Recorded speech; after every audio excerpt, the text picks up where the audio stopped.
Do you ever plan to hire or take on volunteers for the Asher House? I get that question a lot. That's probably the top 5 most common question I get. Do I ever plan to take on volunteers or hire people? Yes. We're just not there yet.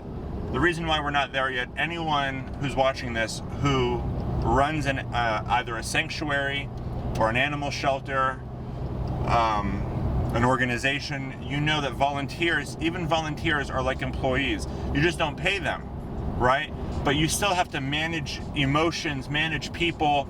You don't know. I mean, man, I have heard so many stories of nightmare volunteers where it's just gone bad.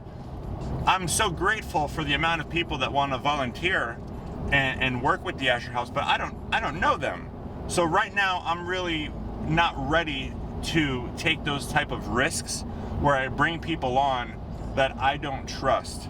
For example, Hayes. I barely know Hayes, yet I consider him a brother, one of my best friends. I told him recently he's in my circle now. But what I first told him when he first started working with me is, don't worry about filming anything. Just spend time with me. Right? Yeah, yeah. You said, what do we do? I want to make sure we do. I said, don't do anything. Don't even film. Take pictures of what you want. Tell them. You wanted to see face the how camera we... so you I can. It's a small one. I don't care.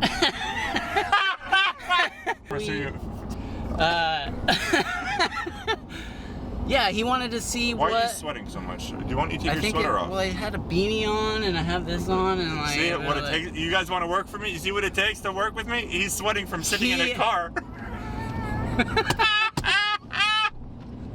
He's sitting in the front seat filming me, schwitzing like crazy. He's schwitzing like crazy. Do you want to work for me? You know he's Jewish, Get the camera out of my face. You know he's Jewish. Get the camera out of my face. What does Jewish have anything to do with that? They're schwitzing? The schwitzing. Only Jews schwitz? Yeah, I've never heard that. You've never heard of schwitzing? No. It's Yiddish. Is you it know Yiddish? It's Jewish, right? We get not attend that comment. Yeah, especially in these times. You know, we gotta. Now let me talk about. I believe in world peace. I stand with everyone being treated equally. Oh no, come on. We'll maybe that's a different question, probably. But, Yeah. all right, go ahead. Where were we? About when we first started working together. Well, how I told you not to film, to just do you, to just be there. He wanted to see how he just got along with me, and if I got along with him, because it's a two-way street, right? Yeah, I wanted to see what you were about without me asking you to do anything. I never asked him to do anything whatsoever. I said, just show up at this time, leave when you want, do what you want. I said it nicer. Now, if I said this to him the way I'm saying it to you, he's gonna be like, oh, this is a test. It wasn't a test. I need to work with people who I think, if I can't be friends with them, that's fine. But what can I learn from them? How will they better the organization? I may not like X, Y, and Z about them, but where is their heart? Where is their intention? I'm more careful now than I used to be. The old Lee back in the day, as soon as I had a good feeling about someone, that's really all it took for me. I had a good feeling about someone, and I said, you're in, right? And now I've learned that that's a little bit immature and premature, especially with the amount of responsibility that we have now. I have to take my time to find, not even employees, I have to take my time to find the right family members. That's what I'm looking for, family members. And family members don't always get along. There can be fights, there can be this, but no matter what, you're family, right?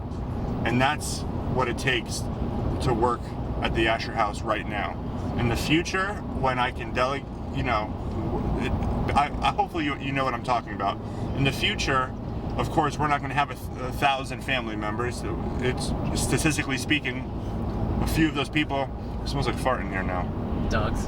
Yeah, of course you're going to blame the dogs. Of course I will.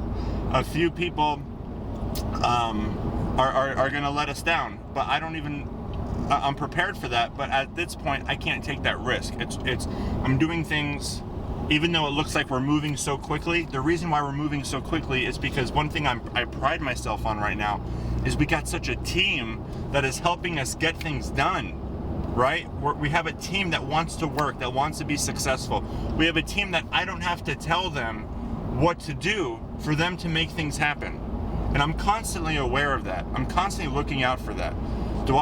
It's not my job to tell people what to do. When you have this sort of organization and this amount of responsibility, look around. What do you think could be done? What do you think needs to be done?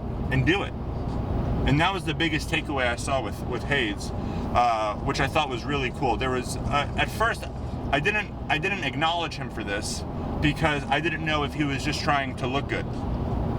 Then I learned. I'm really curious what you're gonna say right now. Okay. Don't ever interrupt me again.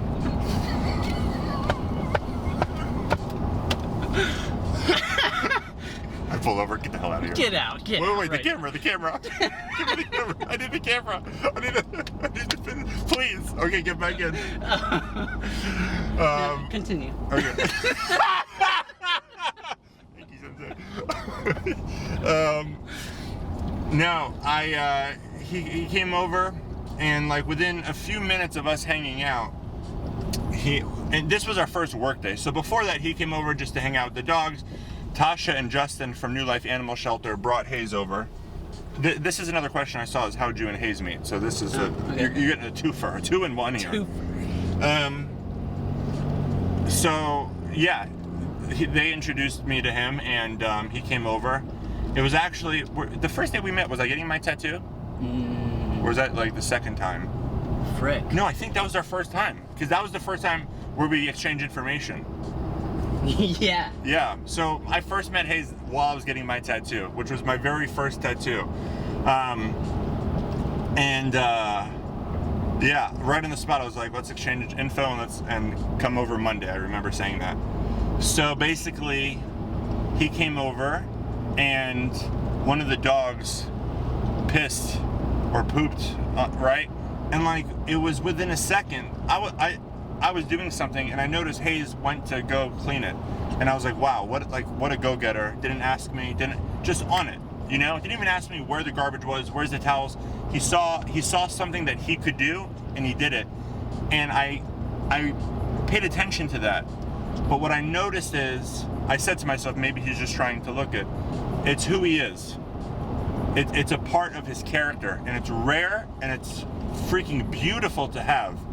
It's beautiful to have. That's what it's. Now, let me exaggerate while also spitting facts here. That's what superheroes do, right?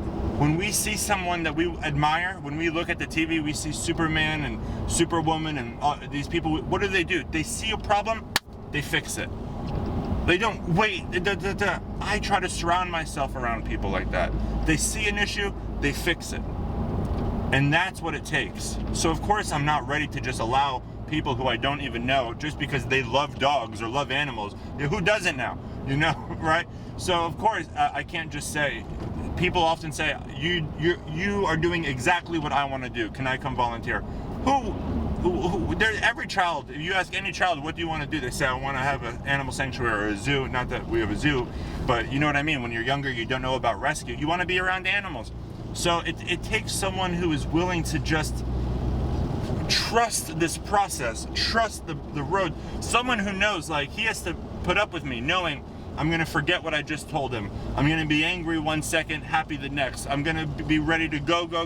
I'm going to be ready to just want to be alone, right? He doesn't care. He doesn't care.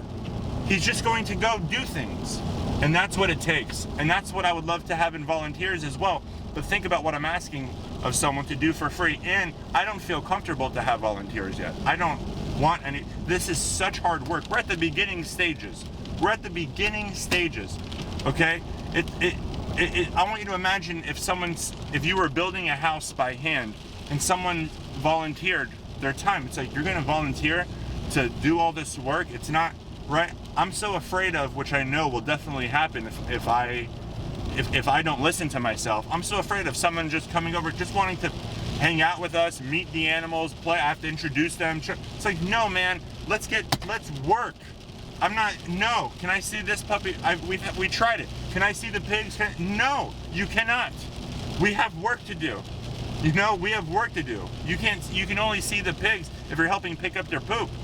That's how you know. So I know, guys, on video with the editing and I want you to see. I know that everyone goes through enough and works hard enough that when you come to see our videos, I want you to just feel good and, oh man, just relax.